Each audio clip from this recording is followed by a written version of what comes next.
14 বছরের বৈভব সূর্যবংশী ভাই কাল এক ঐতিহাসিক ইনিংস খেলেছে। ম্যাচটা ছিল রাজস্থান রয়্যালসের সাথে গুজরাট টাইটান্সের, যেখানে রাজস্থান রয়্যালস গুজরাট টাইটান্সকে 8 উইকেটে হারিয়েছে। 14 বছরের বৈভব সূর্যবংশীর 35 বলে সেঞ্চুরি ছিল এই ম্যাচের একদম দুর্দান্ত মুহূর্ত। তো চলুন দেখে নেওয়া যাক যে ঝটপট এই ম্যাচের দুর্দান্ত মুহূর্তগুলো। রাজস্থান টস জিতে বোলিং নেয়। গুজরাটের শুরু ছিল দুর্দান্ত।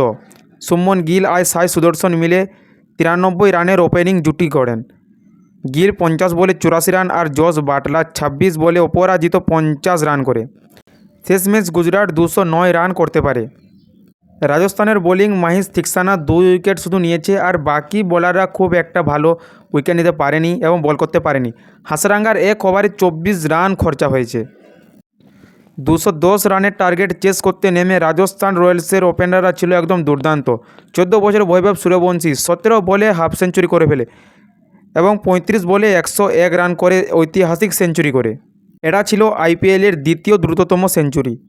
বৈভব সূর্যবংশী 11টা 6 এবং 7টা 4 মারে। যশস্বী জয়সওয়াল 40 বলে অপরাজিত 70 রান করে। পাওয়ার প্লেতেই 87 রান চলে আসে, আর মাত্র 15 ওভার 5টা বলে রাজস্থান রয়্যালস জয় ছিনিয়ে নেয়।